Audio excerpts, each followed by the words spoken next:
Hello, Ramley and other NFL family. Peo time here with a very special Rams video. This is my first ever interview of a former Rams legend on this channel, and I am so honored and privileged that I was able to sit down and interview Oshiomogho Atogwe, aka OJ, as you might better know him as. He played with the Rams from 2005 to 2010, and if you watched the Rams during that time, they didn't win a whole lot, but you know that OJ showed up to play each and every Sunday he was on the field. We talk about that. We talk about faith, family, football. It's all in this interview. I am so appreciative of OJ lending his time and stories and just overall his who he is as a person to this channel. So make sure to give him some love in the comments. And yeah, without further ado, Oshiomogho Atogwe. All right, we have none other than the OJ Atogwe. And OJ, before we introduce you, I gotta hype you up, man. 101 games played in the NFL, 376 solo tackles, 5.5 sacks, 16 forced fumbles, and 25 career interceptions. Superstar safety of the St. Louis Rams from 2005 to 2010. Ladies and gentlemen, OJ Atogwe, welcome to the Rams Radar. How are you, my friend? Hey, what up, Zach? I appreciate that wonderful introduction. You say all those numbers. I'm like, man, was it really that many?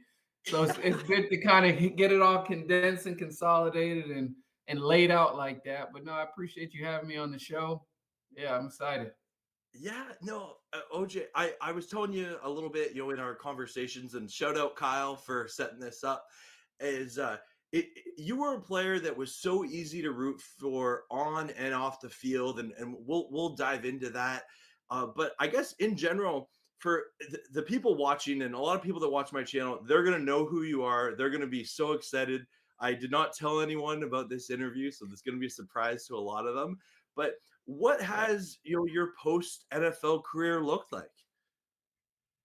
Nah, I appreciate you asking. It's been a lot of ups and a lot of downs and some more ups. So since retiring, my wife and I, we moved out here. I'm in Dallas, Texas, or a suburb of Dallas, Texas. We've been here since 2018. Prior to that, we had a quick stint in Washington. So my wife and I stayed there for about 7 years once I retired and started having a family. So I've been a family man, really, really, for the last 10, almost 15 years. I had 4 kids. I have a son, 2 daughters, and then my youngest son, who's 2 years old. And we just been spending time pouring into the kids, pouring into our family, pouring into our marriage, and just really working to raise up some young, ethical, and wise leaders who love Mm. the Lord. So that's what I've been spending the majority of my time doing. Oh, God bless you as you serve as a father. That's awesome, man. And no, congratulations, man. You had such an incredible NFL career, and I guess in this interview, it's kind of unformatted. We're just gonna dive right into it. I do have some questions to ask you for certain, but I guess in general, like, do you still keep up with football? Is it tough to stay with it, when you were in it and then you're removed from that world? Like, what's Mhm. football look like for you now? Now it's been I would say it's been like a crazy ride. So Yeah. immediately after I retired, you stay in it because, I still had aspirations of wanting to play some more. And so you stay Mhm. connected to who needs what, who's low on safeties, who might have where there might be opportunities. And so you get really connected. And then once I realized, the window of playing for me had closed, it's almost like for me it was almost like a shutdown moment where it's like, okay, that part of my life is over, and then I kind of drifted away from the game for just a little bit. Yeah. But then by God's grace, I started doing some commentating work or sports analyst work with TSN. And I Cool. did that for about 3 years. So that brought me back to the game and I enjoyed it because football has been a huge part of my life. So you Yeah. can't really be done with it. But the thing that I learned, like post playing, it's hard to be a football fan and a family man. Yeah. Literally, I remember when I was growing up, I used to watch football all the time because I had all the time in the world. You know, Yeah. you just go to school, you play some games, and then it's like, oh, what else am I gonna do? Oh, I'm gonna watch football. I'm gonna watch Michigan on Saturday. I'm gonna watch the Lions on Sunday. And back then, football was only on Saturdays and Sundays. Yeah. Literally, when I retired, I'm like, man, they play football literally 4 days out of the week. Like, I don't know how people can be a dedicated fan of the game because it's just like it's a full-time job. No And kidding, so right? for me, I got a little bit burnt out because I tried to jump back into it. Like, I'm gonna watch all this college football, I'm gonna watch NFL football. And it was just like, man, it's too much. I'm Yeah. tired. And so for a while, I kind of just slowed down, didn't really watch too much. I'd watch a game here, a game there. Wasn't really following any team in particular, and I would say that was for a number of years. And I really didn't pick the game back up until my son, as he got older and older, and he started playing it more. So he started Mm. out with flag football. He's like I said, he's 10 years old now. So he was playing flag, and then as he got older and older, he wanted to watch football a little bit more and more. So I started watching it with him, and then that's when it was like, oh, okay, this feels a little bit better because I don't have to be a super fan. I don't have to be watching the game week in, week out. I'm just gonna watch it as he watches it, and my not my love for the game, but I guess my connection to it will grow over time as it grows with him. So it's been, like I said, a lot of ups and downs, but the Atogwe house is a football house. My wife Yeah. loves football. She's from a football family. My daughter played flag football last year, so she's starting to watch it more. My son likes football, and even my 2-year-old is getting more and more into football. So it's slowly ramping back up. That's really cool. Wow. And God bless you is, in your football family. I guess Yeah. that's a good segue into you have such a unique career, and one of the reasons you were one of my favorite players is because I'm Canadian, and you were an NFL player that you were from Canada, and I always remember just thinking like that is the coolest thing ever. Do you mind sharing how did you go from because you kind of grew up in like Southern Ontario, right? Yeah, so I grew up right across the border from Detroit, Michigan, in a small In city Windsor. called Windsor, Ontario. Yeah. How do you go from Windsor into the NFL? You go by plane. You Yeah. get on a plane and fly. No, I'm just kidding. It's a crazy story and one that I always lament on, and I think about it and I reflect on it like, wow, Lord, you were amazing because none of this happens without your grace. And I say Mm, that really because I played football since I was 8 years old. I played on a lot of Canadian travel teams and all-star teams, and I was a pretty good player, growing up through elementary school into high school. But there just wasn't a lot of, I want to say, opportunities or a lot of guys who got scholarships and went. I went to a yeah. school, WF Herman, which was a pretty much a perennial powerhouse when it came to sports and athletics. So every year we were one of the top football programs in the province. Well, as well as I have to say province because I was gonna say state. Anytime I'm talking to anybody over here, I will say state because they know what that is. If I say Yeah, province, like, what is this kid talking about? totally get So that. we were one of the top programs in the province and sometimes even nationally.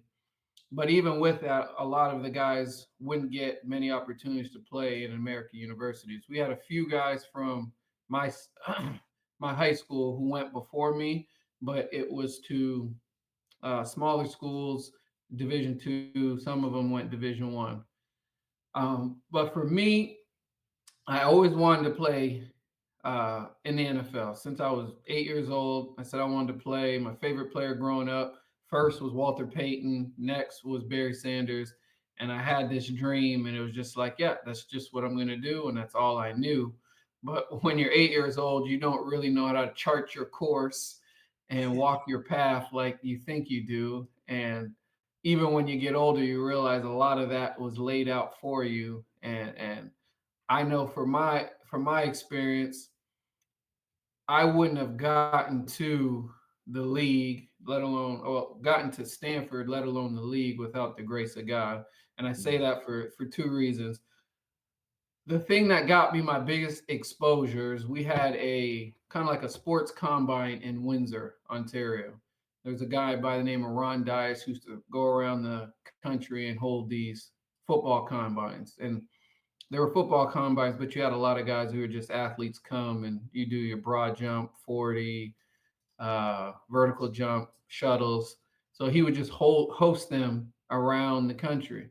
So lo and behold, he brought one to Windsor, and I'm like, last minute, oh yeah, I'm gonna go do it. I think I was in 11th grade at the time, and so I go, but unbeknownst to me, just over the border in Detroit, there were there was either a combine already happening in Detroit that a lot of scouts from throughout the United States, college scouts, were at. And so they heard about this combine over here, and not all of them came. Only a few of the guys came, and one of the coaches that came was from Stanford.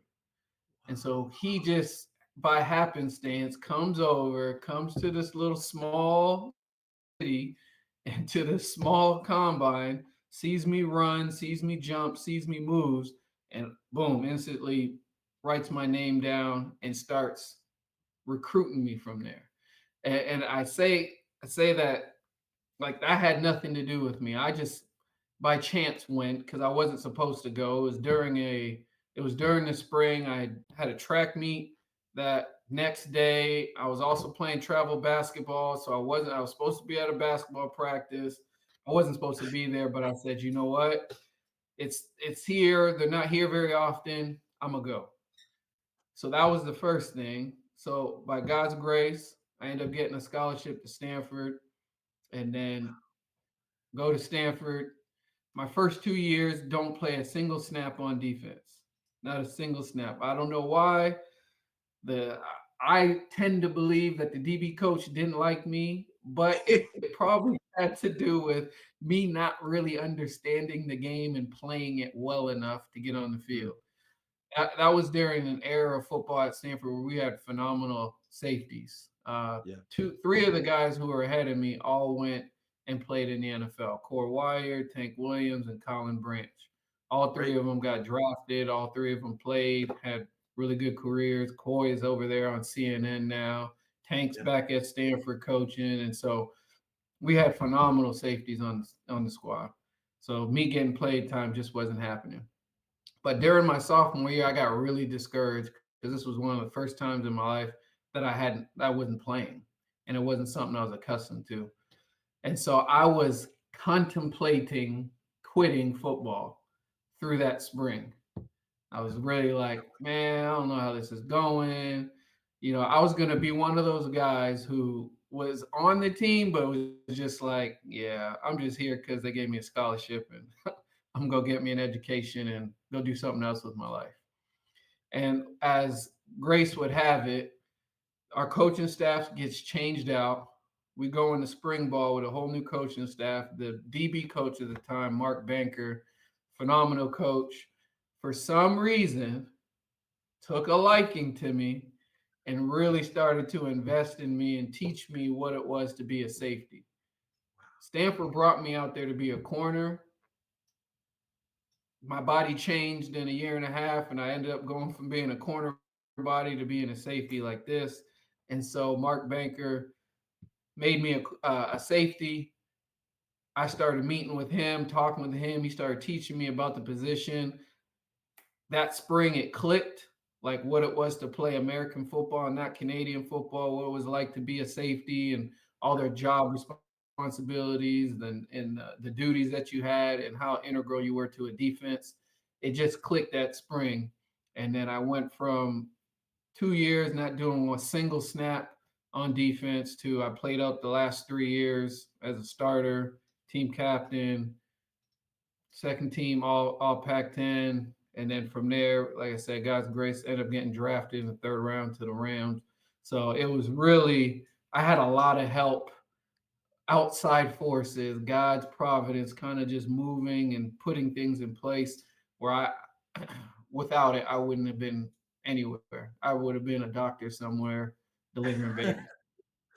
Wow. Wow. Oh, praise the Lord. Thank you for sharing.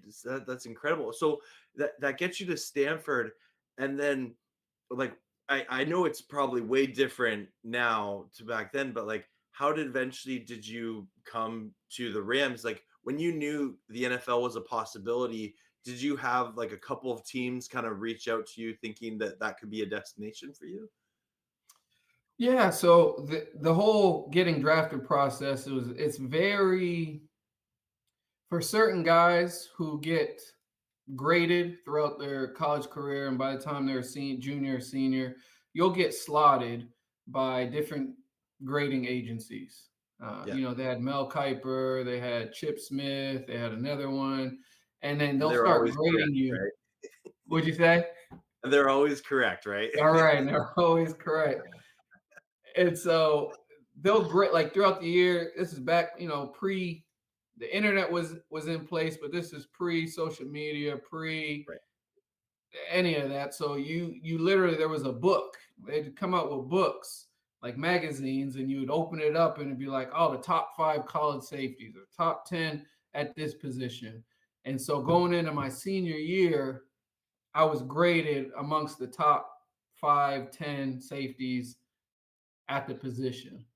And so when you get put on a list like that, teams just start looking at you because, that's their job. They're trying to figure out who they want to bring to their roster that next year. They start looking at those lists. And so with my name being on the list, I had a lot of teams that were interested. My Mhm.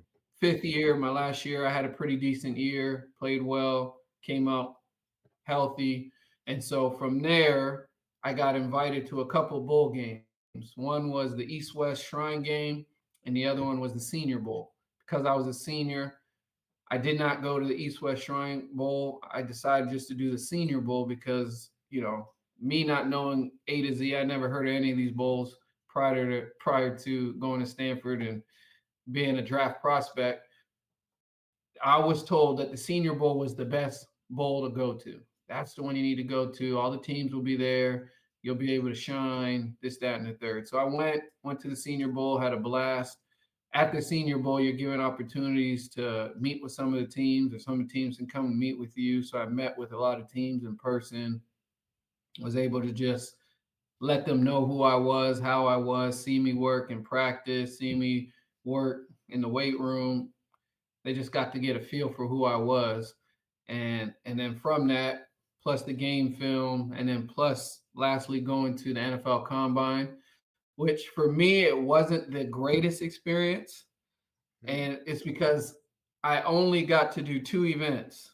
Oh. I benched and then I ran 140. The 40 Oh. time was decent. It wasn't what I wanted it to be, but from those 2 events, they said they had enough. I had an injury after when I ran that first 40. I strained my gluteus maximus, and which is funny because while I was training for the combine, my trainer literally said, "I don't know anybody who has ever pulled a glute muscle. I don't know anybody who." And then I run my 40 and I strained my glute muscle, so it was comical. But yeah, just with those pieces of evidence, the my college career, Senior Bowl tape, the scouting books, and then combine performance. Teams thought I was worthy of being drafted, so I ended up getting picked up by the Rams, top of the third round, 66 pick overall. Good pick. Good pick. Yeah. And so I would love if you could just and we're going to touch on the just I know I do want to ask your opinion about the safety position and just kind of where it's at, but before we do, like, how was that transition playing safety at Stanford and then you get drafted by the Rams? Did you have that, welcome to the NFL moment, or was it right in training camp right away? Oh, I most definitely had that welcome to the NFL moment. Oh yeah? The beginning of my NFL career was similar to the beginning of my college career in this regard. Training camp wasn't too crazy Yeah. because I got drafted under the Mike Martz era. Yep. And so Mike Martz liked to run his practices a certain way. They had already been to one Super Bowl, been to a Yep. second Super Bowl where they lost to the Patriots. And so he kind of had a formula of how he wanted the guys not treated, but worked. And Yep. so practices were tough, but there would also be some easy days in there. And Yep. so he was a big believer at keeping guys fresh and not beating them into the ground unless they needed to, unless we had bad practices or we played a bad game. But he would really work to keep the guys fresh. And I don't think it was for the defensive standpoint, it was because he had all those race horses on the offense, all those Right. gazelles, T Hole, Isaac Bruce, we had Yeah. Kevin Kurt, like Marshall Falk. He's like, I'm not running all these guys into the ground. I'm gonna make sure they're fresh come game day, come season, because they know how to play. They're professionals. So Yep. I got the benefit of their blessings. So training camp wasn't too hard.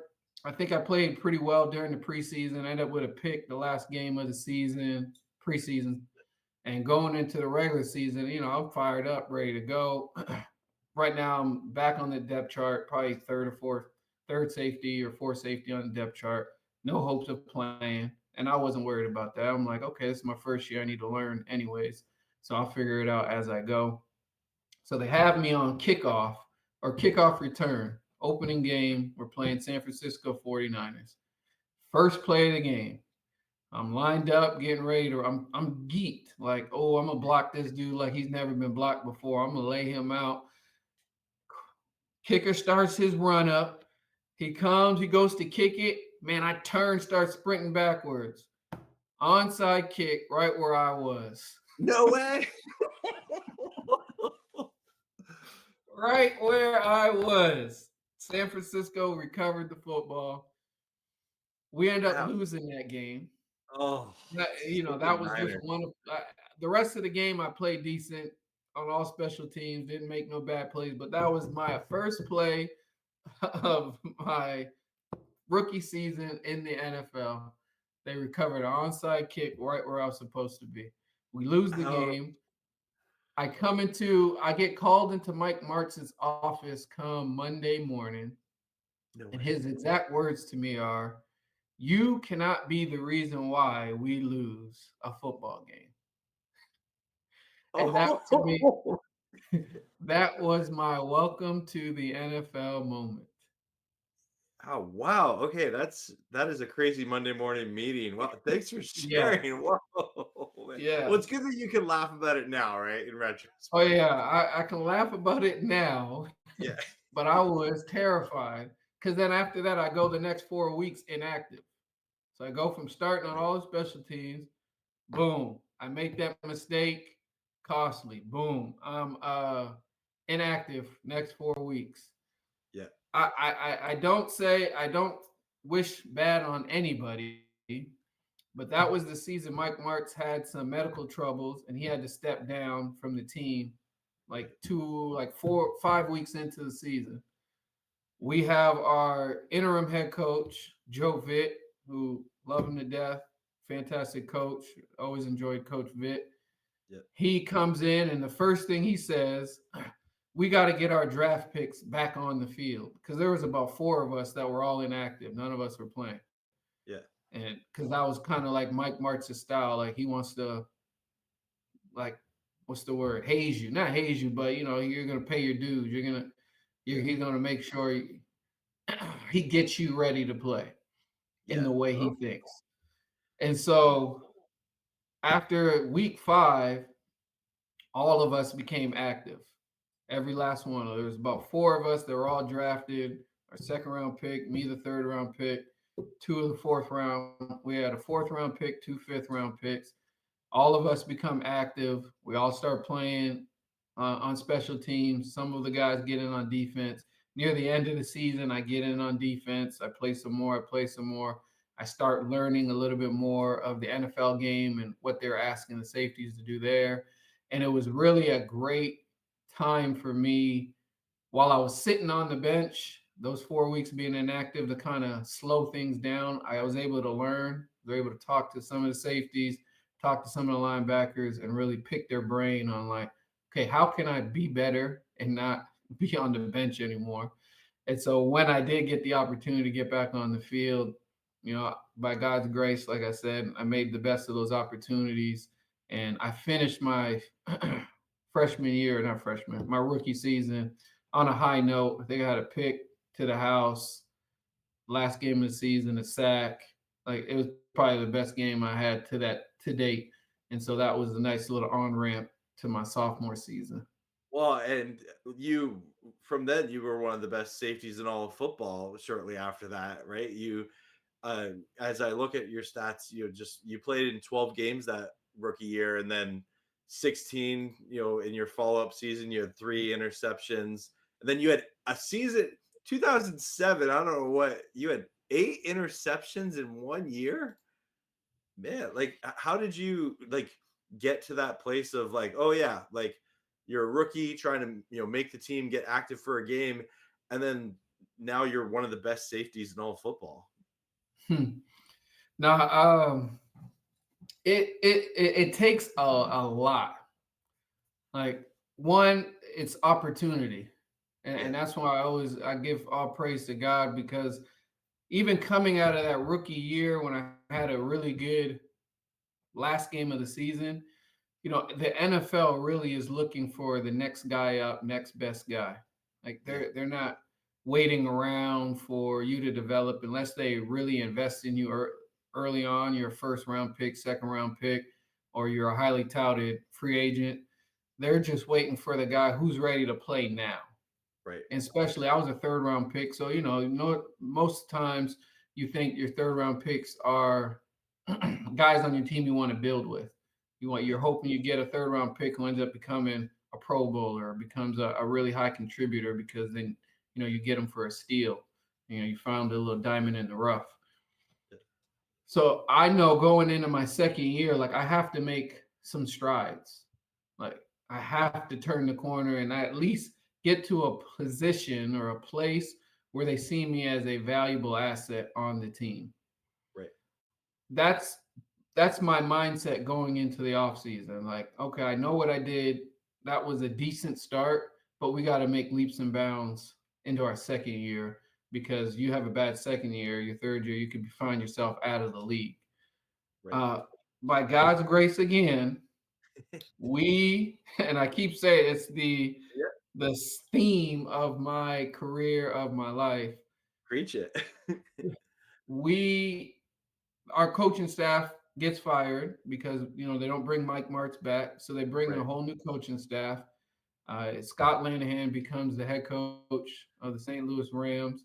He brings in Jim Haslett as a defensive coordinator. Jim Haslett, and he told me this because me and Coach Haslett had a really good relationship. Coming out of college, he was either going to draft, what's my guy's name? Not Butler. There was a safety. He was gonna the safety they drafted, it was either going to be him or it's going to be me. They Okay. ended up taking him in the second round. And so when he brought his coaching staff with him over here to the Rams, he had already slotted me in as a starter because he thought that highly of me coming out Wow. of college. And so I get the green light of, okay, you're starting. Like the job is yours, and now you have to keep it. Yeah. And so that became my mission of like, okay, Lord, I got this opportunity. I'm on the field now and I'm starting. Like second year, I'm starting safety, opening game of the season. I have to keep this. And that was the grind, day in and day out. What was different than being at Stanford, you were a student for 70% of the time. Going to class, you're doing this. Once I got to the league, you realize that you only have your time at the facility and then all this free time. Yeah. And it was behoove of me to take hold of my free time and use it to make sure that I stayed on the field. And so that's became my mission, where I was studying, I was working out, I was training, anything that I could do to keep me on the field. And then from there to make me a very high level player who a player of excellence that made plays, that became my mission. Yeah. Wow. Oh man, thank you for sharing. And I guess on that note, one quick question is: have you ever had to or tackle Steven Jackson? Never full on tackle him. You can Okay. look this up. You can look this up. It's probably out there on YouTube. We always in practice, the rule is you never take anybody to the ground. You know, Right. that's your teammates. Nobody, you're not hitting nobody in the legs. You're not trying to tackle nobody and bring them all the way to the ground because you can have injuries, and you Yeah. never want to injure your teammate in practice because you need them for the game. But one of the things that we always preached on defense, and I don't know if it's like this anymore, but across the league during that time period, you always had to thud everybody up. That means face mask on face mask, shoulder pads on shoulder pads, hit, wrap up. And for me, that was a tenement of my philosophy.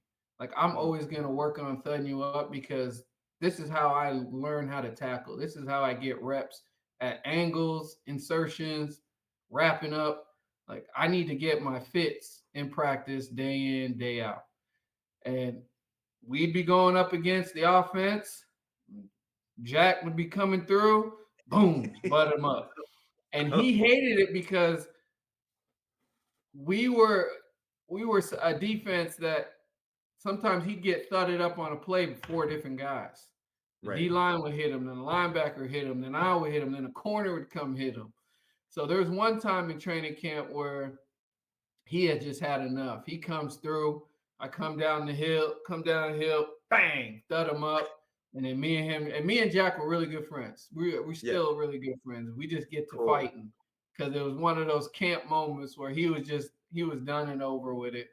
And afterwards, there's no love lost. We hug it Yeah. out later in the day, but it was just I never tackled him, but we've had a lot of run-in collisions. Yeah, well, he was again another favorite player of mine in that era of Rams to Mhm. watch, and he's just such an electric player, and that's awesome that you connect with him. Who else from your kind of Rams era do you stay in contact with? Do you still have like group chats or anything with these guys? I wouldn't say we have a lot of group chats, but I'll reach out to guys from time to time, and then likewise they'll reach out to me. We'll check in. Like just the other day, I speak the guys who I speak to most often are like Ron Bartel, Corey Chavis. I'll reach out and I'll talk to James Laurinaitis, Marcus Haggins. I'll talk to those guys every so often. I'll reach out, talk to Steven Jackson. Me and Steve Jack will catch up. Yeah. Sometimes I'll talk to Brandon Gibson. And just Whoa. the other day, I talked to my little homie Darius Vanette. He had called me, and then it's funny living out here in Dallas. You run into a lot of people. So I was at a track meet for my son. I ran into Bradley Fletcher because his daughter was at the same track meet. And No so me and way. him got to talking, and then I talked to Ty Hill earlier this summer. And then for a while, Jonathan Wade was out here as well, so I talked to him. So there's a lot of guys that are always flowing through the DFW area, and you'll run into, and then you'll keep up with them. So there's I would say a dozen guys that I talk to periodically throughout the year, and then I'll run into Isaac Bruce because he's around my father-in-law a lot. So I'll see Bruce. him and I'll talk to him, and sometimes I'm trying to get in touch with Pisa Tinoisamoa. I always Okay. try to hit Pisa, but he never hits me back. So if you watch this Pisa, hit your boy back. Oh man, that's wow. That's wow. Okay, that's some crazy name dropping that you just did here for this diehard Rams fan who cheered for the Rams, cheered for you every Sunday throughout that era. I guess that kind of brings us to: do you still follow the Rams? Like, what do you think of this kind of new era of Rams? Matthew Stafford led, post Aaron Donald. Mhm. What like do Are you an admirer of Quentin Lake? So I can't say I follow them closely, Okay. but I do still follow them because out of all the teams I played for, I had the best time and the longest tenure with the Rams. Yeah. So they're always going to be near and dear to my heart. And the other reason still a Rams fan, excuse me. When I was in Washington, Sean McVay was the tight ends coach when No I was way. Oh, safety at Washington, and he was one of like even back then he was one of the coolest coaches, and me and yeah. Sean were really cool. So when he got that head coaching job, it's like, oh yeah, I'm doubling down on the Rams. So I'm a huge fan of Sean McVay because he was always always level headed, always good with the guys, and we all really appreciated him just when he was the tight ends coach. So I can't tell you that I know everybody on the team or who's playing what position, this, that, and the third. But when they're playing in the games here locally, I will watch them and I will root for them.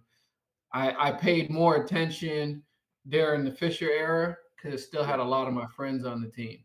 And so Right. I was Yeah. always watching for them and pulling for them. But then as we grew further and further from that, it's a total different team. But I'm definitely still a Ram. I can't say I'm an LA Ram. I'm still a Ram Yeah. at heart. And so whenever they're playing, I'm still rooting for them. Cool, very cool. And I guess I promised another Rams YouTuber, First and Tuna, that I'd ask you about just what's it like playing defensive back in the NFL, because I feel like it's one of those positions that you could play a near perfect game, but then it just takes one play to, give you a bit of a low light reel. You've talked a lot about grace here. Is how much grace should fans give defensive backs in the modern NFL? Well, in the modern NFL, they need more grace than we even had back in the day Okay. because the rules continue to stack the deck against defensive players. Yeah. It's almost like, and I get it, and I understand why.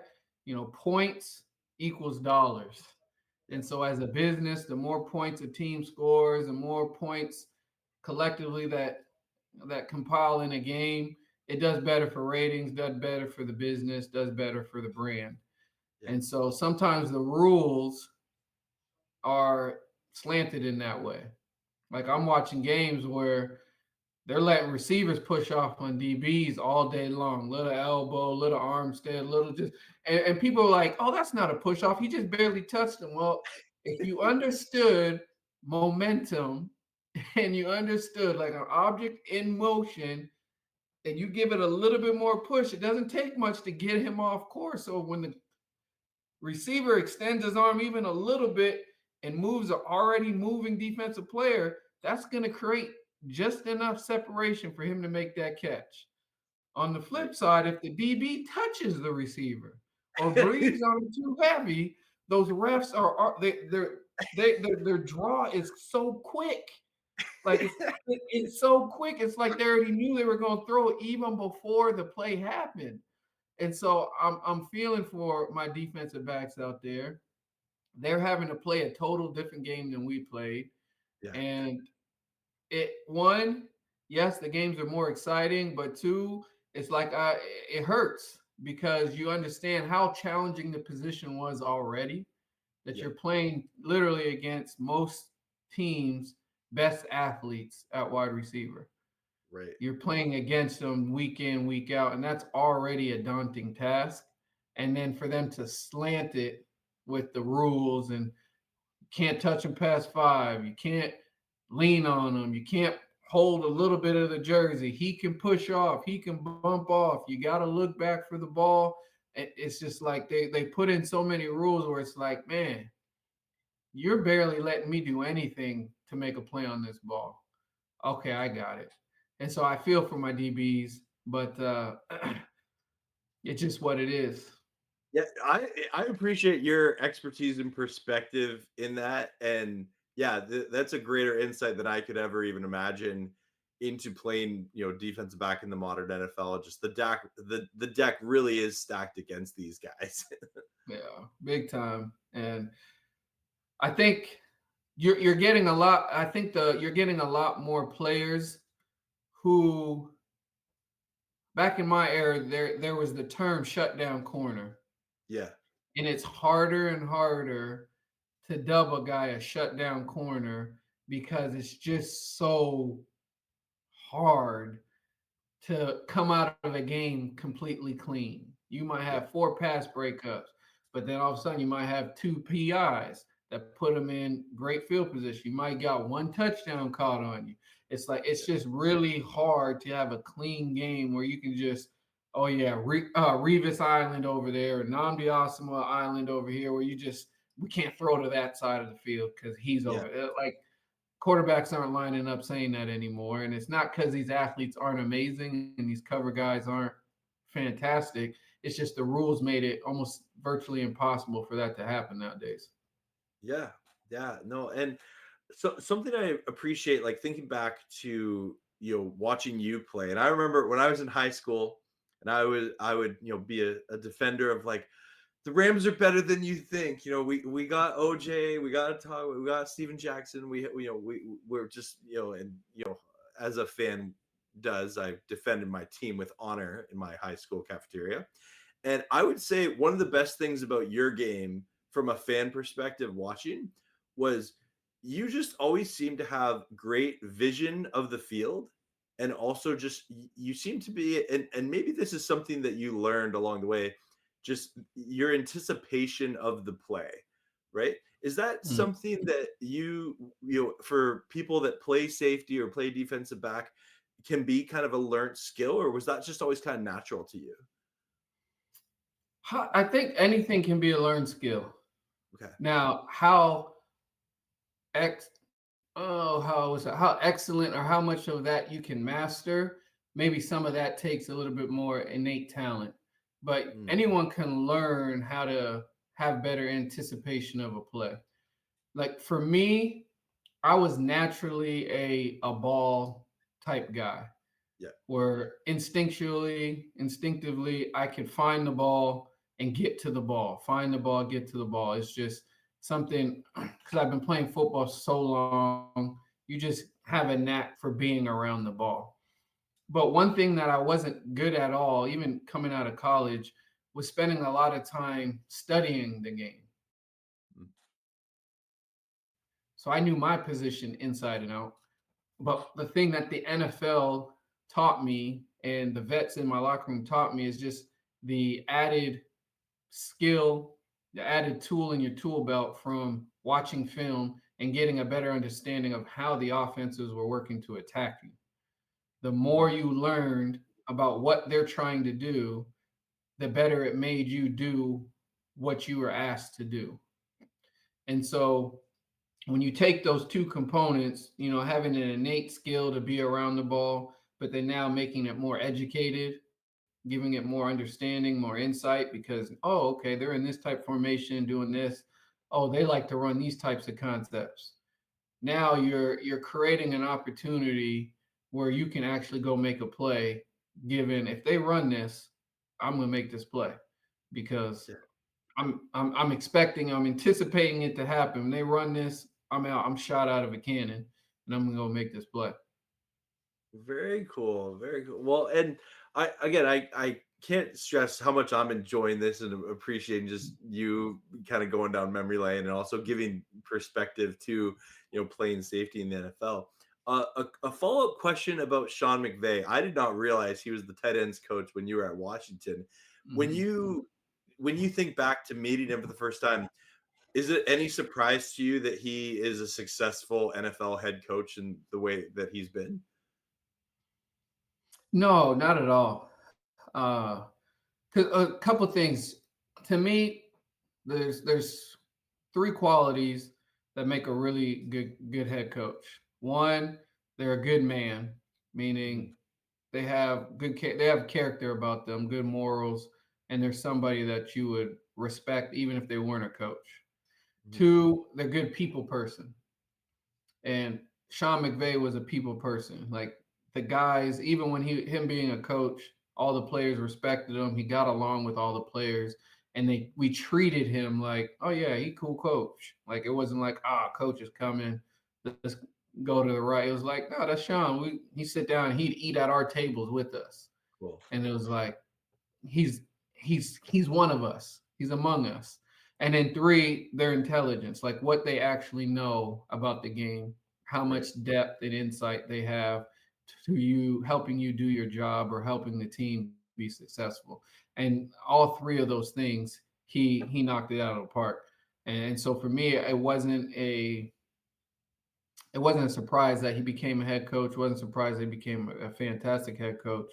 And he had such a great tutelage. You know, he trained under Mike Shanahan, and you see the fruit of Mike Shanahan's labor, where four coaches on his staff that are all relatively the same age are all now head coaches in the National Football League. It's like It's that's crazy. crazy. Yeah. Yeah, it's just like, and all four of those guys, all of them were on the staff when I was in Washington. So that's why I'm just like, yeah, that doesn't surprise me at all. And he put in the time. He he put in the time. He paid his dues. He learned the game, like everything you'd want a head coach to do and be.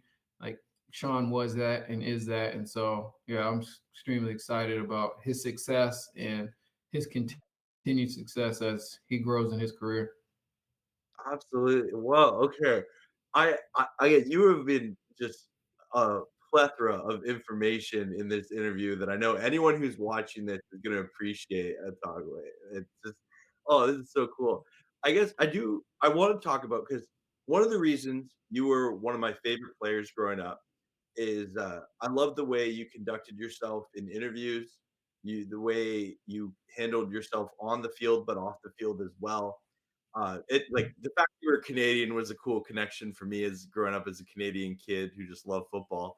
But I'm also, I'm a Christian and I'm not shy about that on this channel. And I know that that's a huge part of your life. And I would love to hear from you, man to man. How has how has your faith impacted your football career, your family career, and just kind of where you're at now? Hmm. No, I appreciate you bringing that question up, and it's something I love digging into because I wasn't always a Christian. I wasn't raised Christian household. I didn't get saved until my freshman year of college, and that's when my walk with the Lord began. But Mm. early on, it became the foundation of who I was and who I am. Uh, once you realize that so much of it happened even before you arrived, and there's so many pieces moving that need to get put into place even for you to do the things you do. To me, it brought me to a place of worship, of acknowledgement that God is real, and he has a plan and a purpose for my life. First thing is me learning who his son is, his son Jesus Christ, who lived a perfect life and died a sinner's death because of a love that he had for his lost people. And I didn't really grow up hearing the message of the gospel. And so my freshman year in college, when I was around a bunch of teammates of mine who were Christians, and mind you, I'm at Stanford and I'm on a college campus where, there's literal geniuses everywhere you walk, and there's the upper echelon of whatever it is you want to find, whether it's athletics or academics, engineering, computer science. It's like you're in Silicon Valley, the hub of soon to be where everything just kind of exploded from. And you're amongst just fantastic and excellent young men, but there were a group of guys on the team who stood out even amongst them. And these were the Christians that at that point I didn't know who they were or what they were, but I came to learn that they were all followers of Jesus Christ. and they had a light about them that really drew me towards them my freshman year, and just led me to just spending time with them.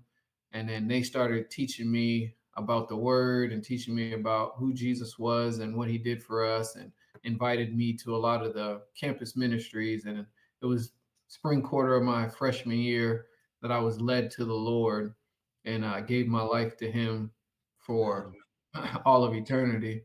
And that was the single best decision of my life, because everything that happened after that is all based on that moment. Like knowing who my Savior is, and that I'm living this life to glorify him, and he's living through me to draw others to him, is like the hallmark and focus of why I'm here. Yeah. Wow. Oh, praise the Lord. Thanks for sharing. And I love that's something that I can just tell. And again, I have not followed your career post you playing. I know things ended in Washington, but it's cool to check in with you. And I know that a lot of people watching this are going to appreciate that because you were a fan favorite, not just of me, but of many Ram fans. And Hmm. I guess, do you have any message of encouragement for Ram fans that kind of cheered you on throughout the years? My Ram fans. Yeah, first thing I would just say is thank you. Like truly from the bottom of my heart, thank you. Because I sometimes you think about fans, and some people see fans in a certain light. Oh, they're just wild, they're crazy, they're this and that. My take on fans was always one of humility and gratitude, Mm, because I my entire life wanted to play in the National Football League. And that was something I wanted to do just because I loved the game of football, and it was what my heart was set on doing. And then to be able to do that in front of people who really enjoy you and what you're doing is just like true joy. Like the thing that I love so much about playing was, the fans, getting to go out there and do your thing, and have what you've done, what you've practiced, studied, trained, worked out, the whole gambit, seen by the audience, and then give you the approval of like, oh, we really appreciate what you did. That's worth more than a lot of athletes tend to say. And so for me, I just want to say thank you to the fans for supporting me throughout my career. I had a true joy of just playing my hearts out in front of all of you, all of the Ram fans that came to Edward Jones Stadium, yeah. the ones who would follow us elsewhere, all around the country. It was a true joy of mine to play for them, and also to spend time with them before and after the game, signing autographs, and just really letting them know like we appreciate you. I appreciate you coming and watching me and the rest of the team do our thing. And I know we didn't win a whole lot, so I apologize for that. We didn't continue the greatest show on turf. We tried, Yeah. and it didn't happen. There was a lot of other things in the works that wasn't going to let that happen. Yeah. But we had a ball just getting to do our thing in front of you guys. So thank you. Yeah. And you know what? I have to ask, is there a memory, maybe it's a game or something that you think back to that era that's like post greatest show on turf era? It's call it the transition era, whatever you want to call it. Is there a favorite memory that you would love to share just with our viewers? I have a lot of different memories. Yeah. Like I always appreciated one of the things that was one of my favorite times, and I'm thankful that God led me in this way, is just coming out after a game and coming through because we used to, it was weird getting to the Edward Jones Dome. We'd have to walk through some kind of like back alleyway to get to the dome. And then, but every time you came through that back alley, you got to this clearing area, there would always be a gang of fans just waiting there. Yeah. Win, lose, or draw, Yeah. the fans were there. They'd come out, they'd wait for you hours after the game and just like, can I get your autograph? And it was just it was always just consoling or comforting to know, like, oh, we just lost again. You know, we're 1-11 right now, but you're still out here supporting us. Like Yeah. that goes a long way because most people don't have that level of encouragement in their life, especially quote unquote during their down times. Yeah. You know, when you're not winning, you're not performing in a way that people are excited about, but yet and still you have the fans supporting you even through that. And so that was always an endearing memory that I have. Some of the other ones would be, I don't know, I always I loved playing in Edwards Jones Dome. You know, we wouldn't always pack the house, but they'd always give a roar that, you know, I'm a kid from Windsor. I'm used to playing in front of 25 people. Yeah. The sports in Canada. Yeah. Totally get Yeah, that. and then even at Stanford, we'd never fill out stadiums. Our stadium was never packed.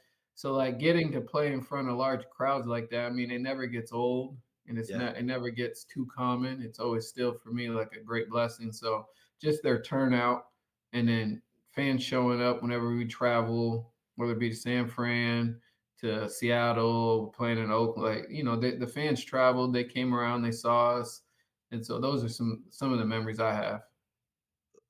Thanks for sharing. That's fantastic. Well, OJ, this has been phenomenal. Thank you so much for doing this. And yeah, if you could stick around, we'll talk a little bit just off camera. And everyone, let OJ know in the comments below. You know, if you remember seeing him play, you know, some of your favorite memories with him. And we would just love to celebrate and encourage him in his career as a Ram, but also just, you know, as a human being as well. As always, go Rams, horns up, and peace out. God bless y'all. Thank you. Thank you very much.